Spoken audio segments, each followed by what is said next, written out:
When the will was read, everybody figured she'd been crazy when she wrote it. And that included me. But I changed my mind after spending a night on an island with a pig, a cat, and an ape. Because in reality, they were people. From the pen of Raymond Chandler, outstanding author of crime fiction, comes his most famous character as CBS presents The Adventures of Philip Marlowe.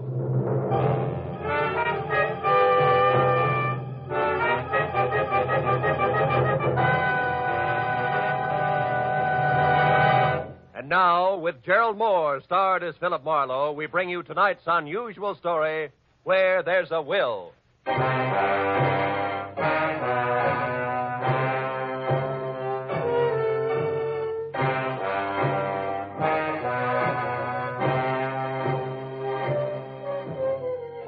had spent the whole day on a noisy job which had concerned itself with a lot of people who talked a lot and said nothing. When I finally locked up my office for the night, I was worn out. As I drove slowly along the street, I was glad to be heading for home and a little peace and quiet. At least that's what I thought. But when I pulled up for a full stop sign, only a half a block from my apartment, something happened which brought my little dream of peace and quiet to an end. The car door opposite me flew open, and something mighty excited jumped in. I'm being followed. Drive on, please. The law? No, please drive on. Okay, lady, get a good grip on the upholstery.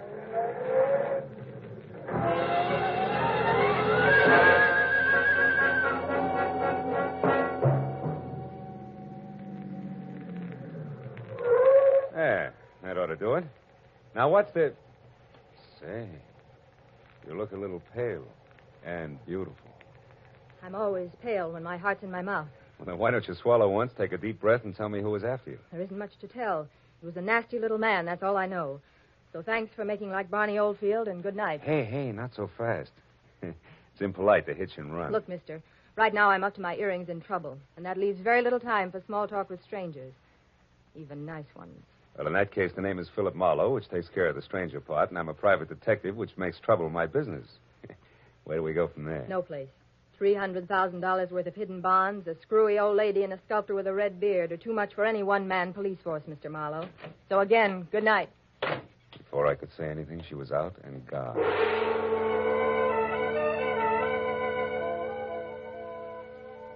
There was only the heady scent of taboo in the air, and the memory of a gorgeous profile with jet black hair and pale blue eyes.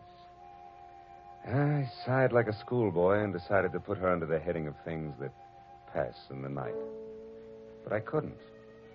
Why, out of all the cars in Los Angeles, should she have picked on mine? Well, the next morning, as I was walking down the corridor to my office door, I was still seeing pale blue eyes.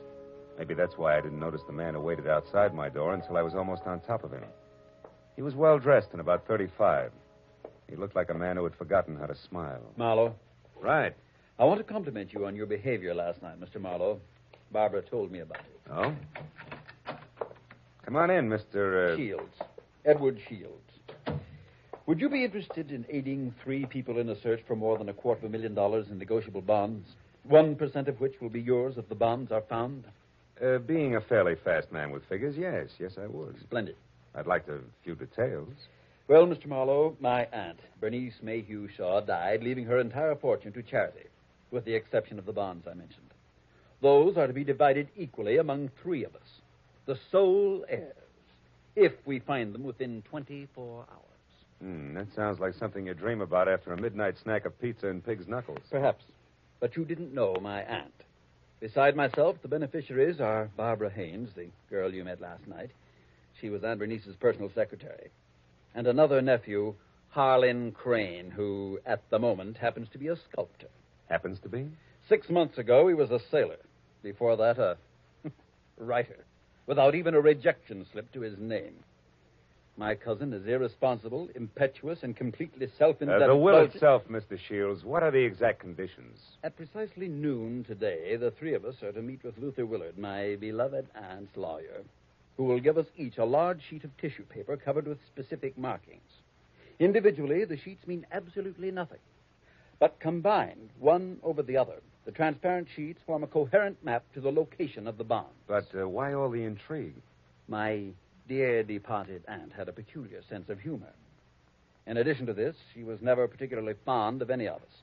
She was sure that our individual shortcomings would make cooperation among us impossible, even for so short a period as 24 hours. And the fact that a man followed Miss Haynes last night convinced you that there was something to that, huh? Convince me? No. He may have been nothing but a personager. Nevertheless, I do feel that to play safe, a fourth party, a custodian of the map, so to speak, would be advisable. That's fine. When do I go to work, Mr. Shields? At noon, at the lawyer's office. However, I regret that first you must be approved by the third heir. I don't like to ask this, Mr. Marlowe, but would you mind very much calling on my cousin, Harlan, personally? Not at all. As a matter of fact, I think he might prove very interesting. Yes. I'm sure he will. As interesting as an ape in the zoo.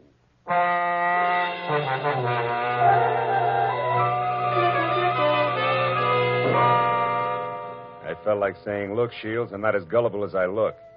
But then I thought a client's a client, and I decided to play along. Harlan Crane, 6 foot, red-bearded giant, talked as he worked, wielding a 10-pound sculptor's mallet like it was an 18th century quill. I'll be frank with you, Marlowe. Money isn't everything to me and never has been. Over $100,000 will buy a lot of marble. Half the state of Vermont, I'd say. But coming to the point, Mr. Crane, do I get your seal of approval? Oh, I imagine you'll be all right. Anyone who can get by Shields, the all-American Scrooge, ought to do. Thanks, a million. I'm not being personal where you're concerned. It's just a matter of facing a fact bluntly. Edward Shields is conniving, avaricious, and dull. I heartily recommend him to nobody. And the girl, Barbara, you feel the same way about her? No, I don't. And the truth of the matter, Marlowe, is that I know very little about Barbara Haynes. What I do know, I like very much. Yeah, that I can understand. Marlowe, do you realize that once you have the whole map in your possession, you're worth an awful lot of money? Of course I do. The whole map, I have a market value of exactly $300,000. That's right, fellow. $300,000, dead or alive.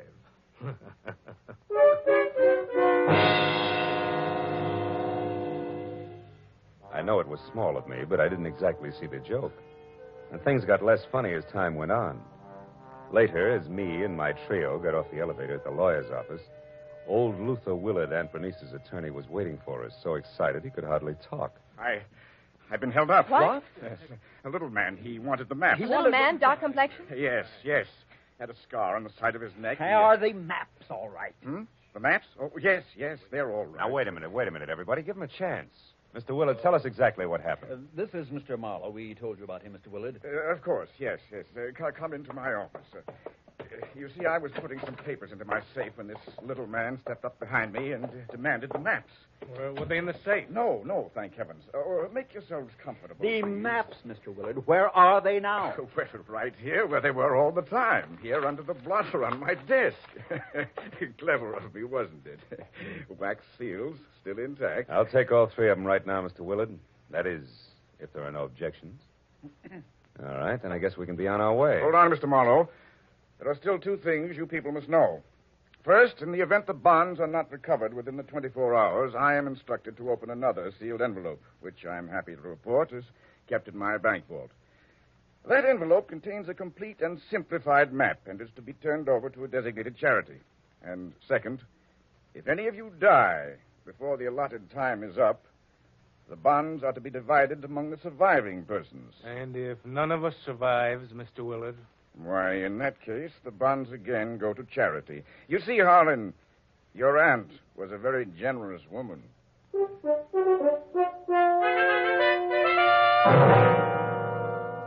After arranging to meet with the 3 heirs at Shields' place later that afternoon, I headed for the nice and public library, where I figured I'd be able to examine the maps in safety.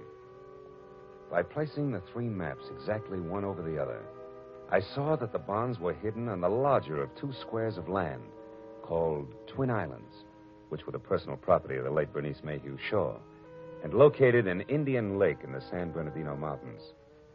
As I left the library with the 3 maps in my pocket, I felt like a well-fed mallard on the opening day of hunting season. Then I knew I was being followed. As I slipped into a doorway and turned, I saw it was the nasty little man with the scar. All right, you. We're through playing tag. Oh, let me go. Not yet, Shorty. Not until you talk loud and clear. No, don't hit me, please. Please hit me down. I'll talk. I'll tell you everything. All right. If you're sure you can get it all straight the first time. There. Now, the whole story, beginning, middle, and end. Yeah. Yeah, like you say. Whole story. Okay. Starts like this. Oh!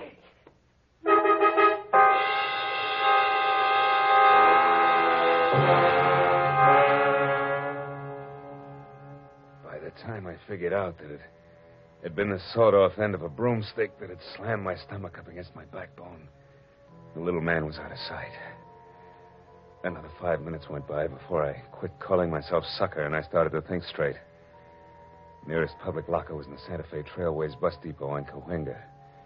I went up there and deposited 2/3 of the map for safekeeping until we were ready to leave for Indian Lake. And I found a telephone, and a half a dozen calls later, I knew that a caretaker named Jumbo was the sole inhabitant of Twin Islands, and my last call was to him. I wanted some kind of a welcoming committee ready for us.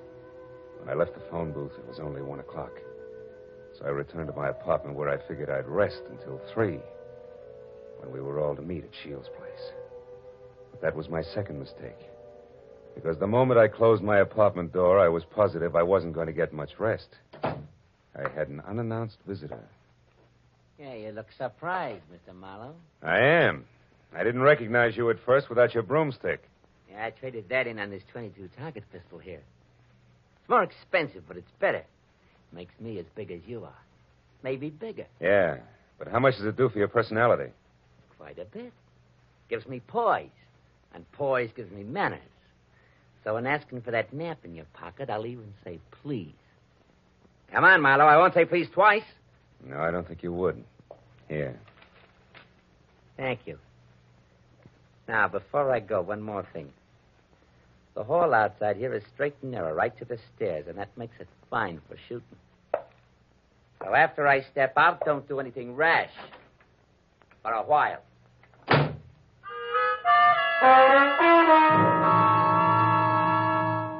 So, loving life as I do, I didn't do anything rash for a while. In fact, I could have whipped up a nice 7-minute frosting before I moved at all. And I phoned the 3 heirs to get together at my apartment. When I finally had them all seated in front of me, I related the saga of the little man, including my premonition that one of the 3 present was signing his paychecks. Of course, I got nothing but Cupid doll innocence out of any of them. So after adding that we'd get underway just as soon as the missing 1/3 of the map was returned to me, I threw my trench coat over my arm and told them I was going for a walk. But before leaving them, I reminded them that whoever was behind the little man could fire him, because I would never have kept all 3 maps in one place anyway, unless all of the heirs were on hand to watch one another. And then I left. I hadn't walked more than a half a block up Franklin when I stopped at the sound of Barbara running after me. Phil, I'm scared. Harlan and Shields are acting like a couple of wild men, calling each other every name under the sun. What'd you expect? Chit-chat about the weather? I quit acting like a bobby soxer within squealing distance of Sinatra and try a cigarette. It'll calm your... What is it, Phil? Why are you smiling like that? What's wrong? Nothing's wrong, Barbara, nothing. It's just that I found this in the pocket of my trench coat when I went for my cigarettes. It's the map. That's right. The missing 3rd. It's back already.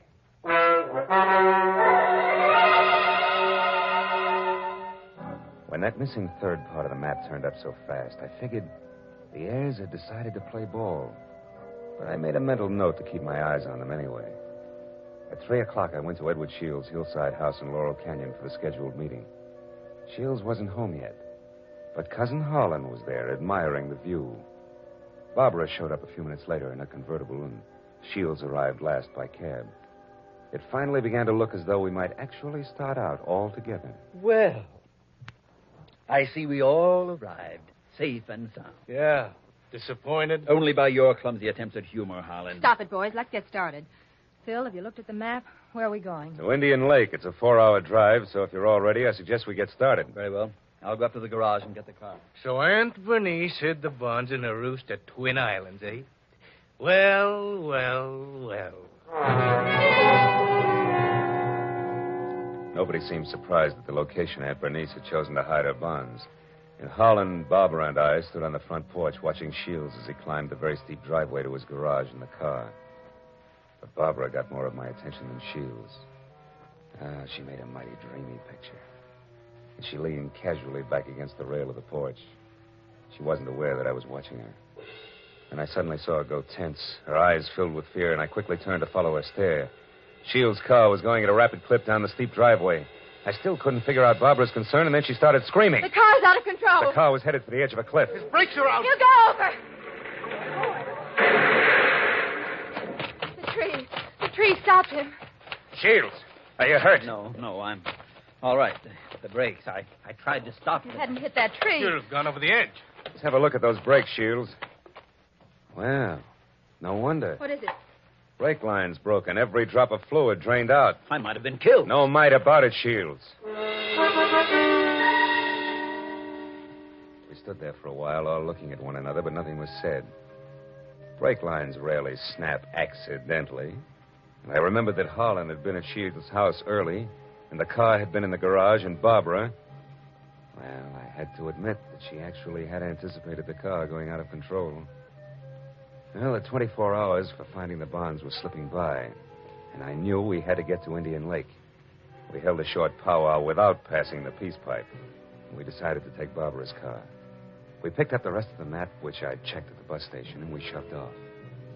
After a 4-hour drive that was about as relaxing as the thought of an overdue time bomb in a day nursery, we finally pulled up to the shores of Indian Lake. Jumbo, the caretaker, was waiting at the dock. He knew how to handle a boat, and a few minutes later we could see Twin Islands. We headed for the smaller of the two, where I could make out a rambling lodge. The other island, a quarter of a mile away, seemed deserted. Shields was the first one ashore. Here, Barbara, let me help you. Run along, boy. I'll help Barbara. Thanks, Harlan. Well, Marlowe, what now? Well, first we go up to the house. Oh, Jumbo, you got everything ready for us? Hey, Jumbo. Huh? Oh, sure. Everything's ready, Mr. Marlowe. Just like you said, I opened 4 of the upstairs rooms. Open the rooms? We're not going to sleep out here, are we? I'm going to try. But this isn't a vacation. We're here to find the bonds and get out. You realize it's almost 9 already? That leaves us just 15 hours, Marlowe. Yeah, I know. I got a good watch, and I count to 24, and I'm also giving orders to you Don't three. get high-handed, Marlowe. You're an employee of ours, and that's all. Let's get the map together and start looking for those bonds right now. Take it easy, big man. The bonds are hidden on the other island. The map is as tangled as a second-hand spider web. We wouldn't get anything at all down in the dark. That's your opinion. Look, and you people hired me to help you find those bonds. If I have to get nasty to make you take orders, I can do that, too. Now, let's play like we're smart and go up to the lodge and relax. All right, Marlowe.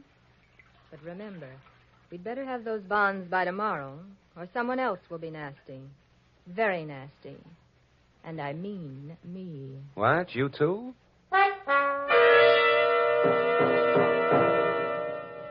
Getting the 3 heirs settled down at dinner table was quite a chore. And when I was sure they'd keep an eye on each other, I slipped outside.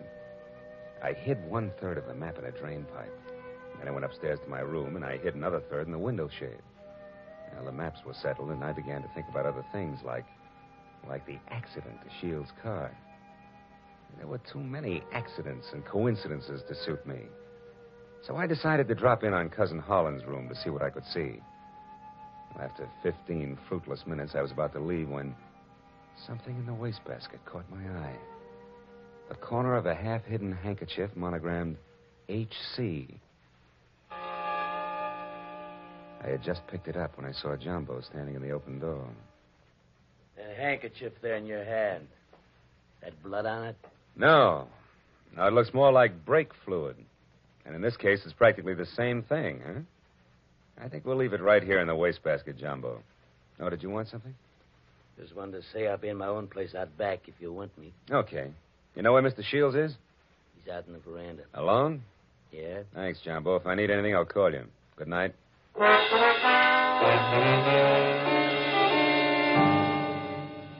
Shields. Oh, it's you, Marlowe. What's wrong? You sound like a man expecting trouble. I was nearly killed in my car this afternoon, and I don't think that was the end of it. Yeah, and don't stand too close to high windows. Thank you. It's comforting to know that I am not alone in my suspicions. Maybe, How are you betting? On the beauty or the beast? Don't be absurd. I hope someday to marry Barbara. Yeah? Well, a guy might be beating your time right now with a sculptor's mallet. You may be naive, Mr. Marlowe, but Barbara isn't. I saw them just a moment ago walking down to the boathouse. Harlan's galloping after her like a half-baked idiot, as usual. But if Miss Haynes prefers me, what can he do about it? There was an answer for that, but it seemed a little obvious under the circumstances. Well, a few minutes later, Shields went inside, and I made a beeline for the boathouse to water down a certain hot-headed sculptor named Harlan. When I got within earshot, I knew I'd be as welcome as whooping cough at a glassblower's convention. So I stopped and listened. Barbara, darling, I'm falling in love with you. You know that, don't you? Let me hold you close. Harlan, Oh, Harlan. This is real, Barbara. For the first time in my life, I'm truly in love. I want to do things for you, make you happy. Please wait.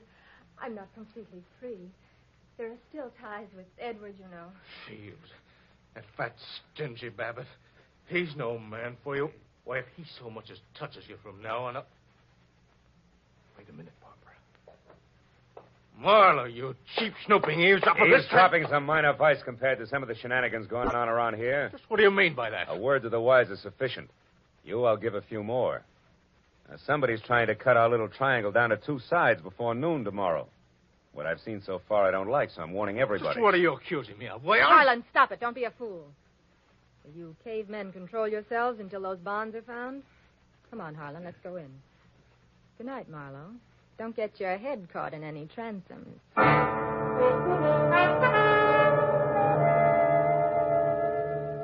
Deciding sleep wouldn't be very healthy for a man in my position, I decided to sit up that night.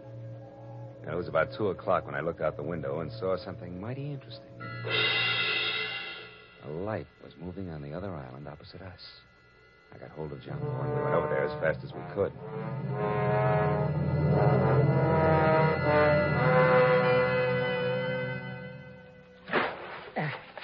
Yeah, we're beach. That light's dead ahead, Mr. Marlowe. Looks to me like it's up in the picnic shelter. Yeah, I'll see you later, Jumbo.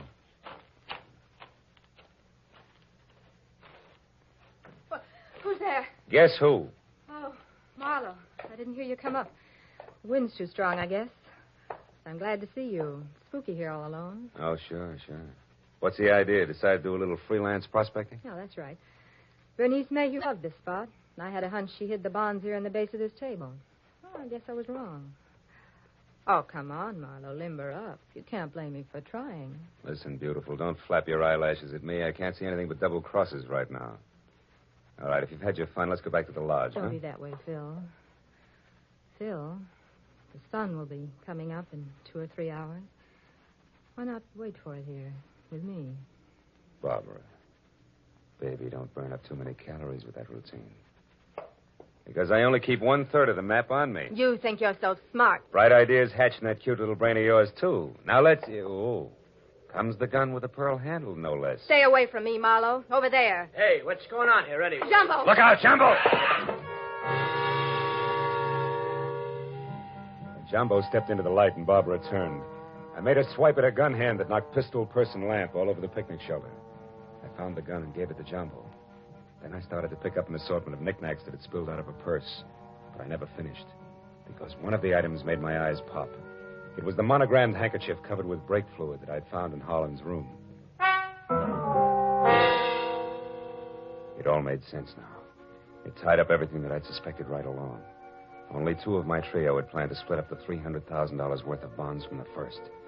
As I ran for the motor launch, I yelled at Jumbo to bring Barbara over in the rowboat. All the way back, I had the panicky feeling that I was probably too late. But when I sneaked in the front door of the lodge, there were still 2 voices, and they came from the open kitchen door. With my hand on my gun, I edged along the wall and peeked in. Shields, you're a fool. Perhaps. But I'm going to kill you and have a perfect case of self-defense. What are you talking about? Your hopelessly framed cousin, Harlan. I ruined the brakes on my own car. I planted your handkerchief, stained with brake fluid, in your room. Marlowe found it. He's convinced that you tried to kill me.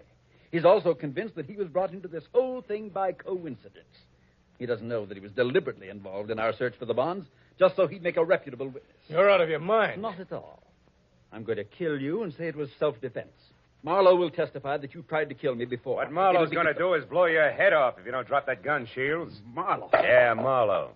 Who knows he wasn't brought into this thing by coincidence, but who stuck around to see the fireworks and who almost saw them just now. Bill, what's happened? Barbara, couldn't you hold Marlowe on the other island? You Shut up, Shields!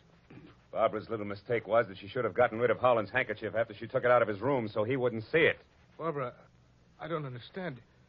You planned all this with Shields against me? Well, I did in the beginning, Harlan, but I changed my mind when I fell in love with you. I let Marlowe find the handkerchief in my purse. I wanted him to stop Edward.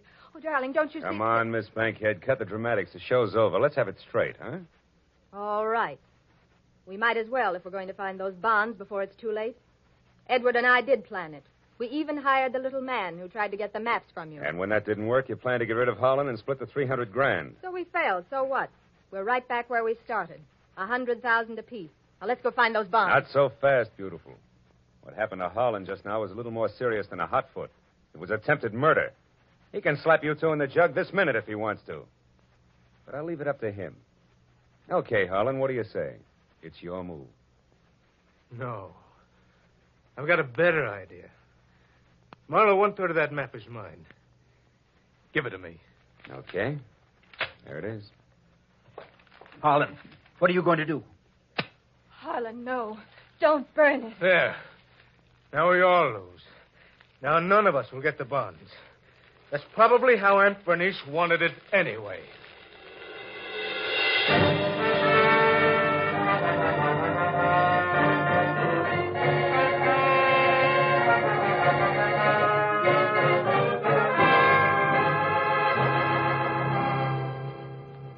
It was almost noon. I was standing on the veranda of the lodge, and a scrawny old crow was perched up on the roof. I saw Barbara and Shields quietly pull away in a boat with Jumbo. And I saw Holland lumbering off to the far end of the island to sulk. And as I watched the three of them, I couldn't help thinking. A pig in a pinstripe suit, an ape with a red beard, and an alley cat in nylon. Yeah. Keep laughing, Aunt Bernice. You were right. Greed, treachery, and rashness don't mix, even for 24 hours. And the 1% of the bonds I was to get? Well, that's my contribution to charity. Who knows? Maybe I can take it off my income tax.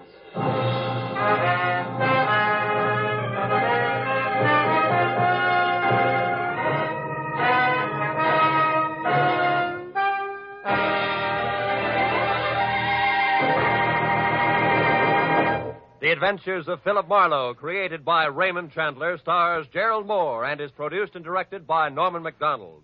Featured in tonight's story were Mary Shipp, Parley Bear, Don Diamond, Ted Von Eltz, and Wilms Herbert. The special music was conceived and conducted by Richard Orant.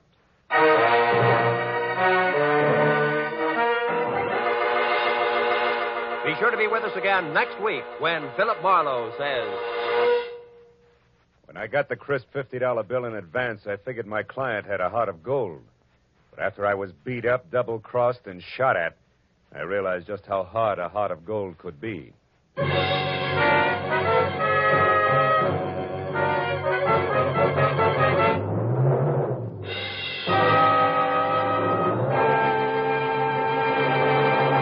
Raymond Chandler, Dashiell Hammett, John Dixon Carr. 3 great names in the world of mystery and thrills. 1 down, 2 to go today on CBS.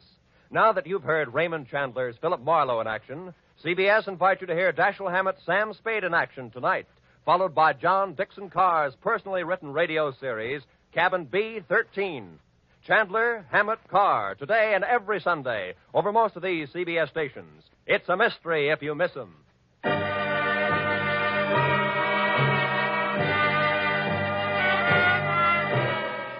Roy Rowan speaking for CBS, the Columbia Broadcasting System.